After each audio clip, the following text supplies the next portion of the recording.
Hey everyone, welcome to Shorewood Be Nice. I'm going to show you what my beehives look like at the very end of winter.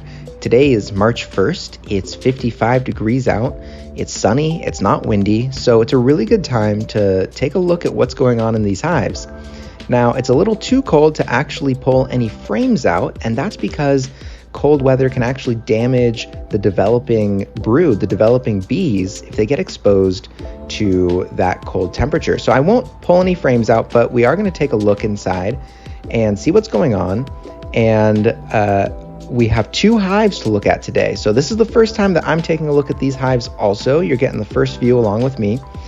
And over the winter, I had put in some sugar into these hives, some candy boards, and it seems to have really done the trick. This is the first time that I personally have successfully overwintered my bees. This is the third year that I'm keeping bees, and so I'm really excited. Now, I'm showing you that there's a little bit of condensation on that lid. That's totally normal, I think, and not really anything to worry about. There's no mold or anything growing, so I won't worry about that too much. And the sugar board that I have in there will absorb some of that moisture and help the bees to eat it. Now, there's a lot of sugar left in here. I put this on in December, so they've had about 3 months to go and eat it. This tells me that they've had plenty of honey in the hive. I left most of the honey in this hive to help them get through that winter. And I probably put too much sugar, on this hive, but hey, better to have too much than not enough sugar and have the bees starve. So it looks like they've maybe had, 15, 20% of the sugar. You can see that they've eaten through the sort of part at the front, and most of it is gone. I'm just flicking off some dead bees off of the side of the frame there. And now what I've got here is a pollen patty. I just cooked this up. All it is sugar water that I mixed up with a pollen substitute. And the reason that I'm going to give this to the bees is because it's their protein source. It's what they use to actually raise more bees. And so I'm just cutting some slices into the wax paper to expose it and make it easy for the bees to access that. Pollen patty will do the same thing on the other side.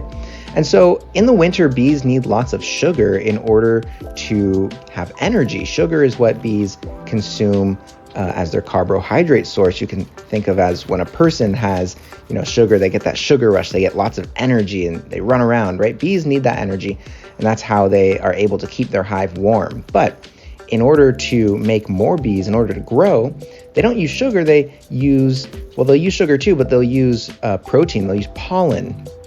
So bees eat two things, right? They eat nectar and they eat pollen. And so this is what they really need to make more bees. It's their source of protein. And I'm, really trying to get a lot of bees going in that early spring and really ramp this hive up and get it super big. So we'll just close the hive up and we'll take a look at the next hive shortly. But hey, before we do, if you are enjoying watching this bee video and you want to see these hives progress throughout the season, why don't you go ahead and click that like button, subscribe, leave a comment down below. It really does help the channel out. And now, I'll just put the blocks back on top of the hive and button it all back up. I just put these on because it does get kind of windy. I have them up on this hill and we get a lot of wind, and I want to make sure that everything's good. So let's speed on over to our next hive. And it looks like this one has survived the winter as well, which I'm, again, super thrilled about. I really, really was hoping to get them to overwinter. I left them pretty much all their honey.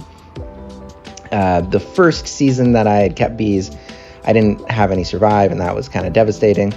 So just opening this up, it looks like this hive, I kind of knew this, it's a more active hive. They ate more of the sugar. I put the same amount on both, and I'm just gonna give them a little bit of smoke to sort of clear them off of that sugar, give myself a little bit of a clearer working space, and they'll fly around, and that's not really a problem. But yeah, it looks like maybe they've had, I want to say maybe like a quarter of the sugar in this case. Yeah, that looks about right to me. So I'm gonna do the same thing with this hive. I'm gonna give them a pollen patty, but first I'm gonna remove this wax paper, or parchment paper is what that is, that I had underneath the sugar. I had poked some holes in it, but that was just to keep the sugar from really like falling down into the hive. I don't know if that's really the best thing. That's kind of what I saw in some videos, but if you have a better way to make these candy boards, why don't you let me know down in the comments. So now I'm gonna go ahead and give them this pollen patty. This is from the same batch that I just whipped up and gave to the other hive. It's just 1-to-1 sugar water. So 1 part sugar, 1 part water, and then 2 parts pollen substitute. And then I put a little bit of feeding stimulant, some honeybee healthy in there. And that's just to give them a little bit of vitamin, to get them to eat this stuff. And, it's a good idea. I hear people put that in there, but, I'm not really sure it actually makes a difference. In any case, I'll put that in there. We've cut up both sides just to give access to the bees. And with that, this is done. I came and I saw what I wanted to see, that the hives look good, and I fed them the pollen patties. And we'll just put these back together. And I'll be checking on these hives in a couple of weeks when the weather's a little bit warmer. Once it reaches 60 degrees, that's when I'm going to be pulling frames out and actually looking at the hives. And I'm going to be doing some manipulations on these hives to try and prevent them from swarming later. So stay tuned for that. Now here is a close-up of the hive, maybe 5 or 10 minutes later. You can see the bees are foraging. They're bringing in lots of their own pollen. That's really good. They're going to be using that. So they're doing a really good job today out collecting resources, but it's going to be raining and cold for the next couple of weeks. And so I wanted to give them that pollen patty in order for them to still have a good source of pollen, a good source of protein, so they can make lots of bees going forward. So if you like this video and you want to see more like it, again, go ahead, click that like button, subscribe, leave a comment down below, and I hope to see you next time.